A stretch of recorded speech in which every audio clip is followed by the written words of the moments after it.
Pembicara Nepi kita kali ini adalah seorang pria dari Makassar.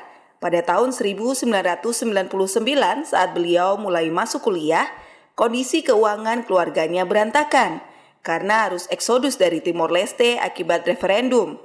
Sejak saat itu beliau tinggal dan kuliah di Makassar dengan mandiri. Berbagai pekerjaan pun beliau jalani, dari menjual koran, menjadi tukang ojek, mengirim barang antar pulau, dan menjadi asisten dosen laboratorium.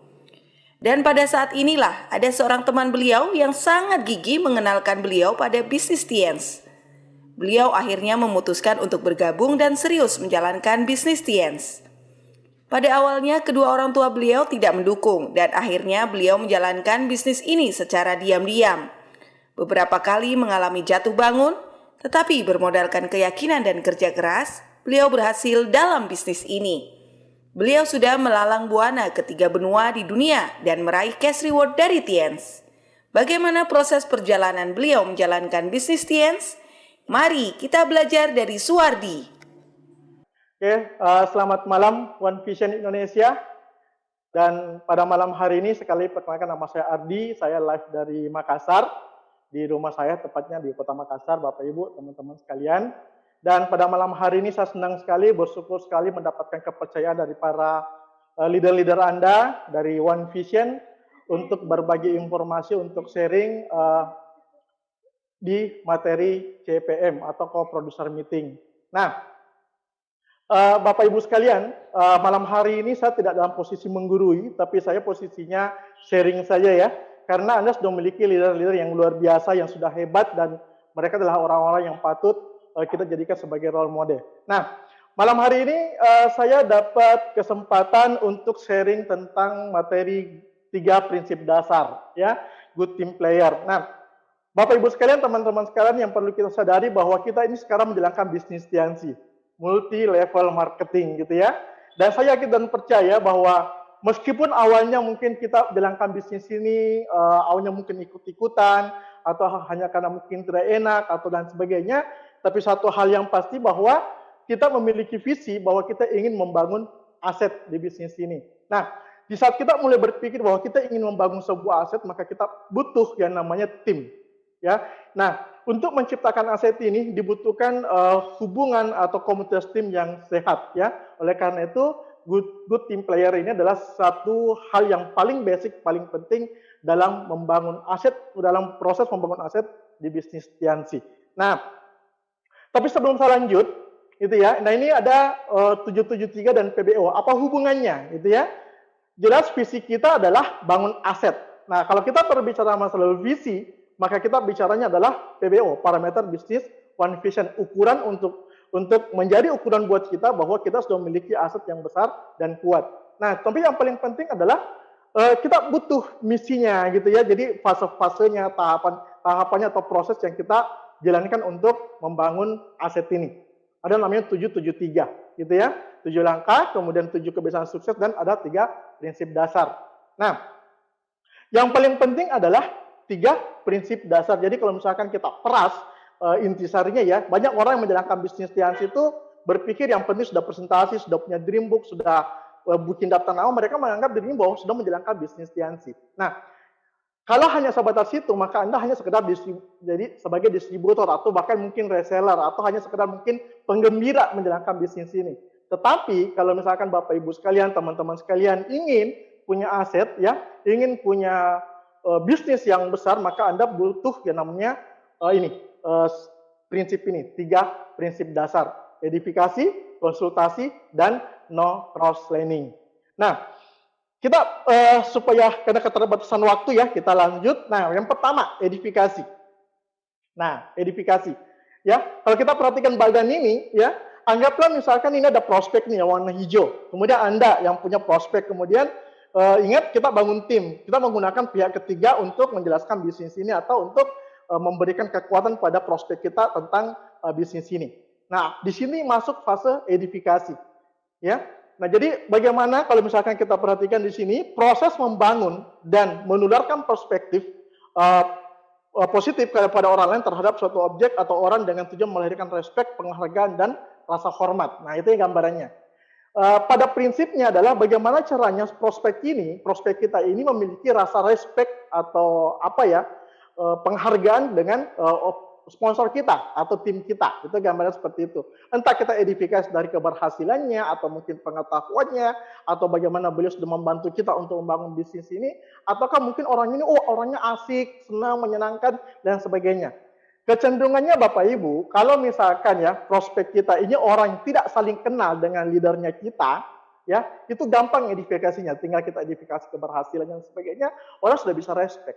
Tapi yang masalah adalah bagaimana kalau misalkan prospek kita ini saling kenal, misalkan teman kuliah atau teman SMA atau mungkin teman komunitas. Sambil contoh nih, saya mohon izin sponsor saya ini ya Pak Hasibuan. Sambil contoh ini Pak Hasibuan teman kuliah saya. Saya waktu itu saat pertama kali dikenalkan bisnis ini, sponsor saya bilang, ayo kita ketemu, dulu dipanggilnya Buan ya, dulu beliau masih miskin, jadi dipanggilnya Buan. Kalau sekarang sudah kaya, panggilnya Pak Has gitu ya. Kita ketemu Buan. Saya bilang, aduh, jangan kalau Buan gitu ya, karena Pak Hasibuan ini dulu, ini masa lalu beliau ya, maaf, itu orangnya tuh kalau ngomong, aduh, menyakitkan gitu ya, dan kalau sudah ngomong seperti itu, beliau ini tidak ada rasa bersalahnya. Sehingga banyak teman-teman kuliah saya itu kurang respect dengan Pak Hasibuan ini. Tapi luar biasanya, sponsor saya ini mengatakan waktu itu, dia bilang begini, Ardi, coba perhatikan, berapa banyak teman kuliah kita yang menjalankan bisnis Tiansi atau menjalankan bisnis MLM? Bilang banyak. Nah, pertanyaan satu, dari sekian banyak teman kuliah kita yang menjalankan bisnis MLM, bisnis Tiansi, siapa yang ajak kita? Siapa yang mengenalkan bisnis ini ke kita? Saya, Pak Hasibuan. Artinya apa? Orang ini peduli dengan masa depan kita. Nah, jadi sederhana sekali. Tidak harus prestasinya Bapak Ibu. Gitu ya. Bahkan ada kondisi, jadi Bapak Ibu sekalian, teman-teman sekalian, bukan hanya sebatas prospek. Saat kita sudah menjadi leader sekalipun, saat kita ada masalah dengan upline kita, terkadang juga edifikasi dibutuhkan. Kalau waktu itu ada masalah, misalkan saya lagi kurang bagus hubungan dengan Pak Hasibuan waktu itu, sekali lagi sponsor saya hadir, saya sudah komplain kiri kanan dengan tentang Pak Hasibuan, tapi sponsor saya sekali lagi hadir, ingat, edifikasi, menciptakan respect. Beliau nggak bilang begini, Ardi, kalau memang kau merasa bahwa kau lebih hebat dibanding Pak Hasibuan, sederhana, lewati peringkatnya. Nah itu sederhana, jadi menciptakan respect itu bisa dengan hanya kalimat tanpa harus prestasinya seperti itu ya, tapi dengan apa yang telah beliau lakukan ke kita. Ya, sampai sekarang pun saya tidak pernah bisa lewati peringkatnya Pak Hasibuan, artinya apa? Ya Pak Hasibuan jauh lebih hebat dibanding saya. Itu gambarannya. Itu contoh bagian dari edifikasi. Nah, saya sudah bahas tentang edifikasi upline. Kemudian edifikasi downline. Nah, bisnis ini Bapak Ibu, bisnis ini edifikasi downline. Jadi ibarat bernafas, edifikasi ibarat bernafas. Kalau kita tarik nafas dan kita tidak lepas, itu juga pasti kita mati gitu ya. Nah, jadi setelah kita edifikasi upline, Anda sebagai upline posisinya mengedifikasi downline. Nah, sambil contoh ya. Sambil contoh, waktu itu saya sering contoh, ini Pak Rizky Kanata, ini leader kami juga. Dulu di awal-awal saya menjalankan bisnis ini, beliau sering handle home meeting kami, dan setiap, misalkan saya buka home meeting, beliau pasti edifikasi balik. Oh iya, ini Pak Ardi salah satu tim kerja saya juga, beliau sudah expert di bisnis ini. Jadi bahasanya expert, padahal waktu itu kami untuk buka home meeting aja mesti ngos-ngosan gitu ya. Sudah expert dan beliau ini juga tempat yang layak untuk tempat belajar. Jadi seperti itu gambarannya. Setelah Anda edifikasi balik supaya memberikan kekuatan ke downline. Jadi Anda tidak hebat sendiri. Kemudian edifikasi crossline ini juga penting. Edifikasi crossline ini prestasi crossline ya. Misalkan saya sendiri secara pribadi leader nasional yang sering saya edifikasi adalah Pak Ruli Wahyudi dengan rambut gimbalnya. Nah ini kan eranya era digital ya. Kalau saya dulu sering bawa itu fotonya Pak Ruli Wahyudi yang rambut gimbal, kemudian saya bawa beliau yang ada capturean rekening bank BCA yang transparan cash reward, rumah mewahnya, kemudian rumahnya kayak gitu. Jadi saya bilang, atau Pak Abdi Suardin yang ada fotonya yang bintang 5, bintang 6 dengan foto saat beliau Silver Lion gitu ya, atau mungkin Ibu Uda Jamali. Jadi edifikasi crossline prestasi mereka yang seperti apa awalnya dan bagaimana akhirnya. Ya, seperti itu ya. Nah, kemudian edifikasi 6 pilar. Nah, ini edifikasi 6 pilar. Ini salah satu kekuatan ya kalau kita ketemu dengan prospek yang sangat detail pertanyaannya tentang bisnis Tiansi atau mungkin tanda kutip ya pelaku bisnis MLM gitu ya. Dan saya yakin kalau ini kita paparkan ke mereka itu pasti sulit mereka bantah. Nah, yang pertama apa? Edifikasi perusahaan. Nah, kekuatan perusahaan ini yang paling penting kita sadari bahwa kita memiliki sebuah perusahaan yang sangat besar, ya. Luasnya sangat besar yang 4 juta meter persegi, kemudian kantor pusatnya lebih dari 100 negara, ya. Dan distributor tersebar di 20 juta distributor di lebih dari 200 negara. Jadi, ini yang paling penting, top Asia Brand 500 perusahaan terbesar di Asia. Kemudian apalagi yang perlu kita edifikasi di perusahaan kita? Pemiliknya, ownernya, Mr. Lee Jin Yuan. Ini kalau misalkan di Flipchart juga sudah banyak, sudah ada juga. Nah, tapi yang paling penting adalah kita perlu tahu bahwa beliau ini salah satu penerima gelar Dr. Funeral Scholar dari UNESCO PBB. Ya, itu gambar seperti itu. Ya. Kemudian kita lihat beberapa penghargaan yang beliau sudah dapatkan. Itu yang pertama. Kita bicara perusahaan. Karena kenapa salah satu pilar terpenting yang bisa menjadi pijakan buat kita bahwa kita bekerja di sebuah perusahaan yang sudah tepat, Bapak Ibu sekalian, teman-teman sekalian. Kemudian apalagi yang perlu kita edifikasi? Produk. Nah, itu gambarannya ya, produk, keunggulan produknya. Nah, jadi kombinasi 5.000 tahun rahasia kerjaan Tiongkok kuno, bahannya alami, gitu ya. Kemudian spesifik, yang paling penting adalah produknya tidak umum, gitu ya. Tidak, misalkan kalau misalkan kita sebut ada MLM, ada perusahaan misalkan di perusahaan ini produknya ada, di perusahaan lain juga produknya ada, jadi tidak unik. Kita mau jadikan sebagai keunggulan sulit. Nah, produk kita itu bahkan ada beberapa produk seperti Grab itu dapat hak paten. Nah, itu gambarannya. Kemudian apa lagi yang bisa kita lihat dari produknya? Kebutuhan utama semua orang, dalam proses kita lahir sampai kita tua sekalipun sampai meninggal itu semua orang butuh produk Tianxi, terutama kalsium. Itu gambarannya. Ya, dan ada beberapa produk pojok sama untuk di lokal ya di negara setempat. Kemudian edifikasi yang lain lagi yang perlu kita lihat adalah marketing plan. Nah, ini yang paling penting Bapak Ibu. Terkadang kalau kita ketemu dengan orang ya, itu pertanyaannya apa? Untung saya apa? Ya, kalau misalkan Pak Rudi M. selalu mengatakan USA, untung saya apa menjalankan bisnis ini? Apa untungnya? Apa untung saya dapatkan kalau saya menjalankan bisnis ini? Nah, kita selalu berbicara di marketing plan. Yang paling pertama adalah sistem akumulasi tanpa batas waktu. Sejak kita gabung sampai kapanpun, omset kita tidak ada yang hangus, tidak ada yang hilang. Kemudian apa? Total payout-nya 70%. Kalau kita bicara 70%, orang masih bisa kadang 70%, tapi berapa, apalagi istilahnya ya, poinnya gitu ya. Produk-produk kita itu poinnya rata-rata 90%. Ada beberapa mungkin di bawah 90%, tapi dominan itu 90%. Dengan poin 90% dengan total PO 70% ini kombinasi yang sangat tepat Bapak Ibu. Besar sekali angkanya. Ya. Kemudian apalagi nih yang perlu kita sampaikan saat kita bicara mengedifikasi marketing plan. Bonus besar di peringkat awal dengan adanya new marketing plan ini ya. Ada bonus pasangan ya. Ini 11% Bapak Ibu, teman-teman sekalian. Bonus sponsor 18%. Itu besar angkanya. Kemudian peringkat yang sudah dicapai tidak turun. Jadi peringkat tidak ada istilah turun. Kalau misalkan Anda sudah mencapai bintang 6, apapun kondisinya mau tsunami sekalipun gitu ya, Anda tidak mungkin turun peringkat ya. Saat grup Anda misalkan lagi berantakan, ya Anda tidak akan turun peringkat. Itu yang menarik. Jadi saat Anda memulai, saya sering pakai istilah, kalau misalkan di bisnis konvensional saat kita lagi jatuh, kita butuh dua hal. Kita butuh modal ya, kemudian kita butuh bayar utang. Tapi di bisnis Tianxi ya, karena peringkat tidak turun, saat kita lagi jatuh untuk bangkit, ya kita tidak butuh modal, tidak butuh bayar utang, kita cukup presentasi lagi. Itu yang menarik dari bisnis Tianxi. Nah, kemudian apa lagi nih? Reward diberikan tunai, ya. Anda bisa tanya dari semua leader-leader Anda yang sudah dapatkan reward dari bisnis ini, itu mereka semua ditransfer tunai ke rekeningnya. Banyak bersilawaran. Ini beberapa minggu yang lalu, pencairan cash reward yang kemarin, itu banyak sekali tuh bukti-bukti transfer. Saya juga kemarin, alhamdulillah, itu langsung bukti transfernya saya bisa capture. Nah, itu gambarannya, Bapak Ibu sekalian, teman-teman sekalian. Nah, kemudian, apalagi? Bisnis internasional dari lebih 100 negara. Kita bisa lihat, Tianxi ini sudah ada di 190 negara lebih. Ya, dan konferensinya setiap tahun negaranya beda-beda.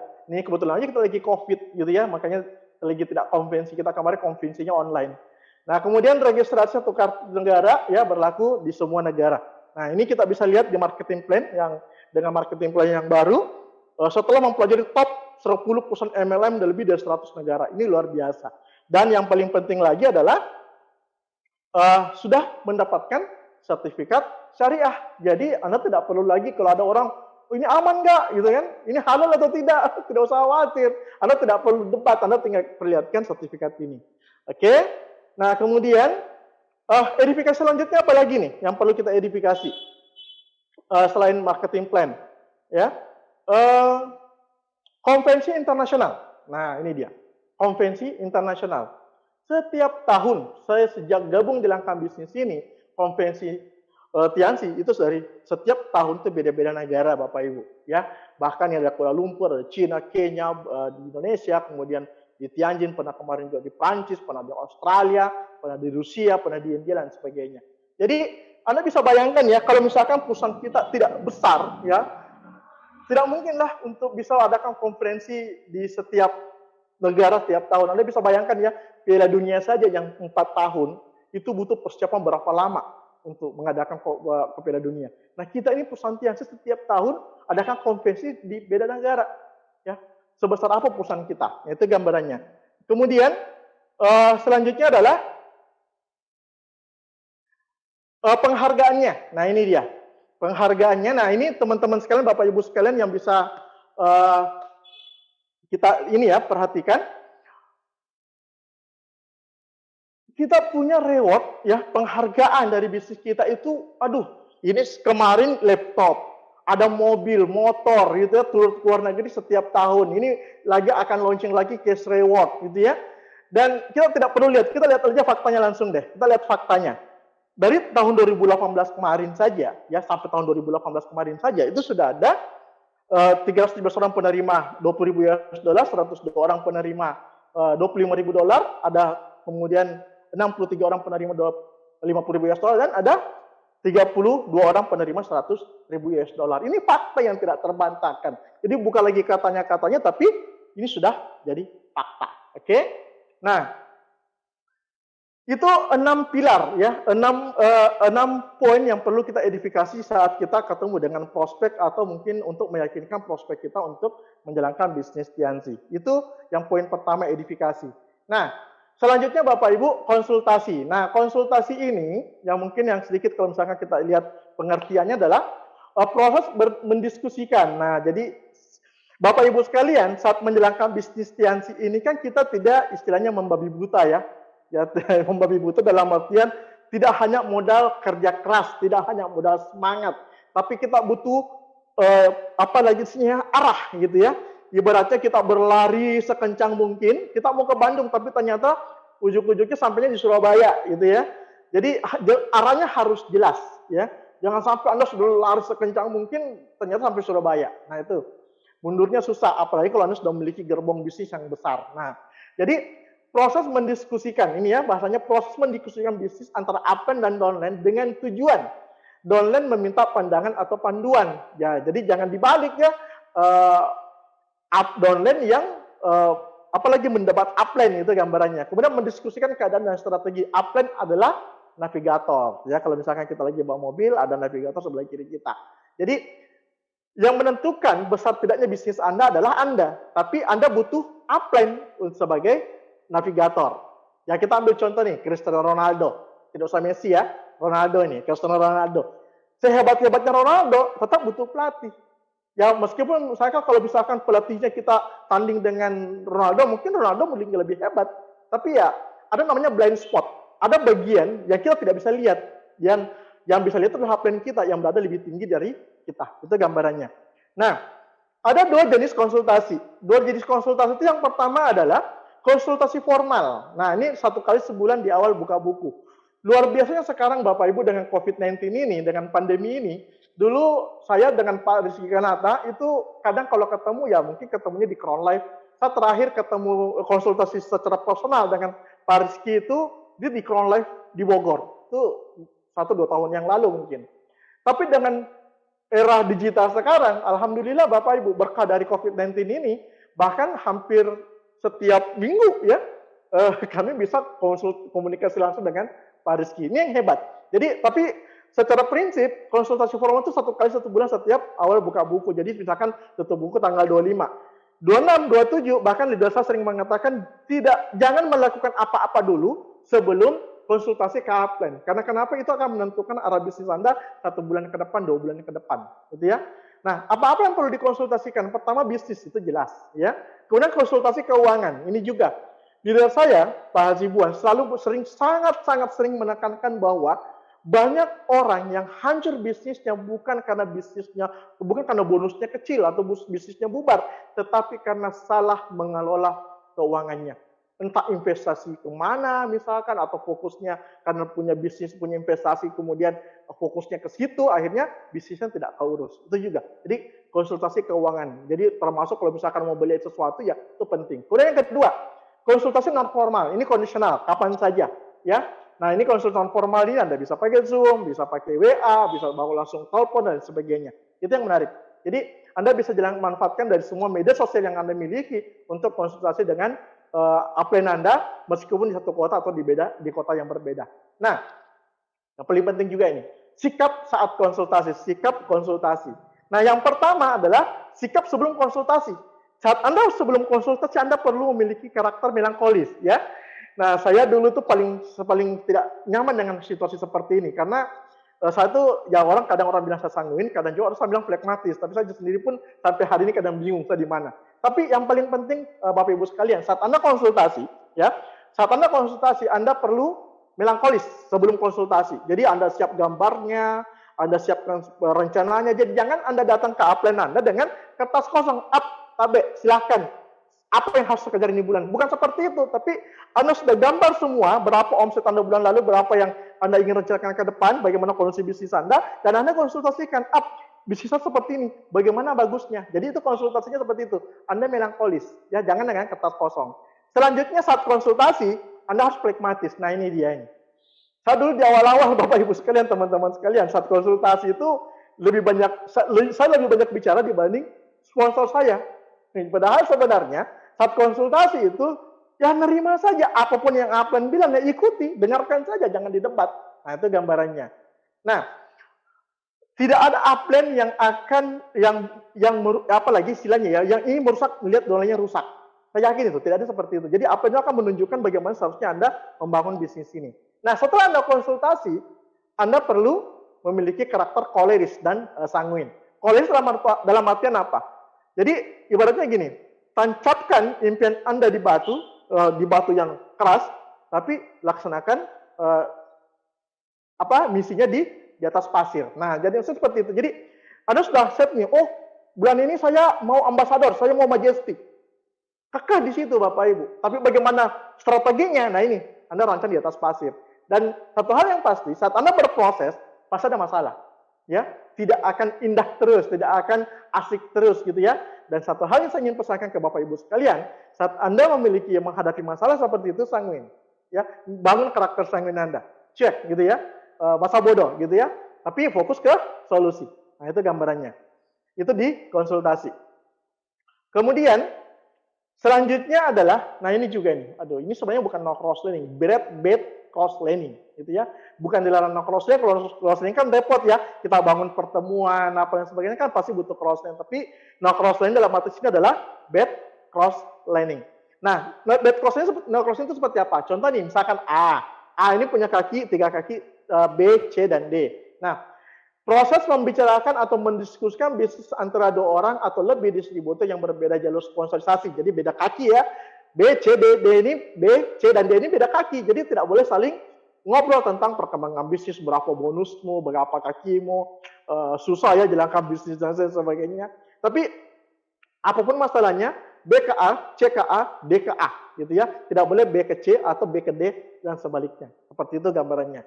Itu dia maksud dengan no cross learning. Nah, Bapak Ibu sekalian, ini no cross learning ini atau back cross learning ini apa ya?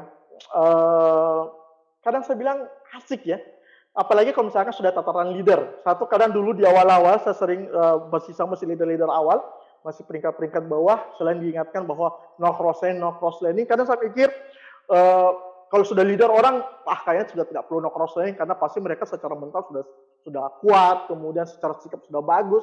Tapi ternyata kecenderungannya adalah semakin tinggi peringkat kita, itu makin tinggi no cross learning-nya. Dan bahkan terkadang itu diam-diam menghanyutkan. Ini saya ambil contoh nih ya, Orang ketiga adalah penyebab utama perceraian di kehidupan rumah tangga, gitu ya. Kita baca sama-sama. Cross-selling adalah penyebab utama hancurnya sebuah jaringan di bisnis MLM. Ya.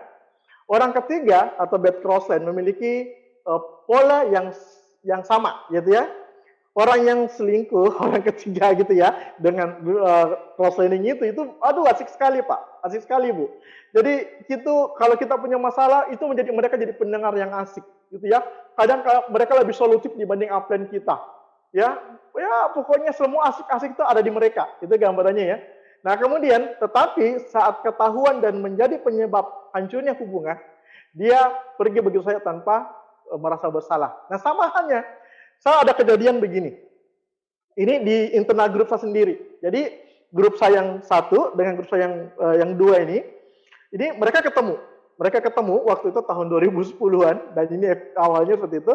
Jadi mereka ngomong, susah ya jalankan Tiansi dengan berbagai macam alasan. Nah, singkat cerita si A ini ngomong ke B seperti itu dan jadinya apa? Si B ini berhenti. Si B ini berhenti. Nah, tapi tanpa sepengetahuan si B, si A ini masih sempat konsul ke saya.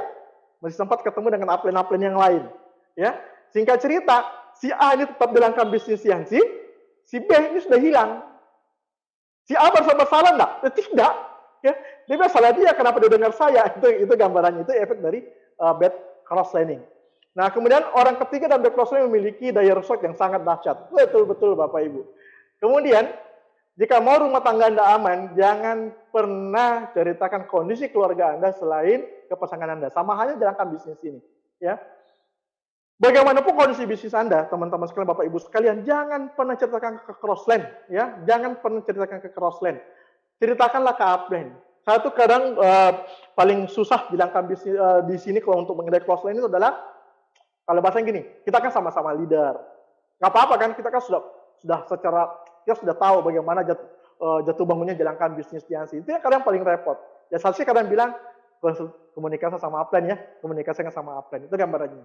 Itu dari efek dari bad cross-selling. Hati-hati Bapak Ibu. Ya. Nah rangkumannya seperti ini kita lihat ya. Hal-hal yang perlu dihindari. Ya, hal-hal yang perlu dihindari. Misalkan dari sekian banyak poin itu yang paling pertama adalah pinjam meminjam. Nah ini juga nih pinjam meminjam. Jadi untuk menciptakan good team player di bisnis Anda adalah hindari yang namanya pinjam meminjam, entah uang, produk, alat bantu. Saya banyak kasus niatnya jadi niat baik belum tentu benar. Saya sangat ingat, saya lupa leaders upline siapa yang sering mengatakan ini, selalu mengatakan niat baik belum tentu benar, gitu ya. Jadi kadang kita untuk pinjamkan uang supaya dia bisa beli alat bantu, untuk dia bisa netin dan sebagainya, atau kadang kita kasih stokkan produk, gitu ya, supaya dia bisa bertumbuh. Tapi faktanya adalah saat kadang produknya laku tidak kembali uangnya. Kita telepon untuk arahkan ke pertemuan, dia sudah tidak angkat telepon karena takutnya ditagih. Itu gambarnya. Kemudian apa lagi? Hidup realistis, jangan hidup tampak kaya, ya. Hidup apa adanya, sesuai dengan kemampuan. Ya, ini mungkin harus dikonsultasikan dengan leader masing-masing, tapi harapan saya seperti itu. Hidup apa adanya, hidup dengan sesuai kemampuan, dengan kondisi bisnis Anda. Kemudian pacaran, terutama crossline, banyak sekali nih. Di grup saya banyak kejadian, ya. Saat lagi hubungannya bagus, termasuk juga upline downline kadang hubungannya lagi bagus, bisnis bagus, tapi saat bisnis hancur, hubungan juga hancur. Sebaliknya juga hubungan hancur, bisnis juga hancur, gitu ya. Kemudian jangan mau di-compare. Nah ini juga Bapak Ibu, setiap orang punya masa, setiap masa ada orangnya, ya. Mungkin saat ini bisnis Anda lagi kurang bagus, tapi di crossline lagi bisnisnya bagus. Syukuri dulu bahwa alhamdulillah di saat bisnis kita lagi turun, di crossline ada yang besar, berarti bisnis ini bagus. Sebaliknya juga, insya Allah cepat atau lambat kita pun juga akan merasakan apa yang mereka rasakan. Jangan mau dibanding-bandingkan Bapak Ibu sekalian. Kemudian no baper, ini juga nih, ya. Saya sering dapat itu, ada orang yang kesalip peringkatnya apa, baper. Terutama yang upline downline ini, sudah tidak mau urus downline-nya dan sebagainya. Kemudian upline Simatupang, ya. Ini perlu dihindari. Upline siang malam tunggu panggilan, ya. Aktif, tapi ada undangan home meeting dari downline-nya baru menjalankan bisnis ini. Apalagi kan sekarang dengan kondisi COVID-19 ini paling besar peluang buat orang untuk Simatupang. Saya tetap jalankan bisnisnya sih di rumah saja, padahal tidak ngapa-ngapain, gitu ya.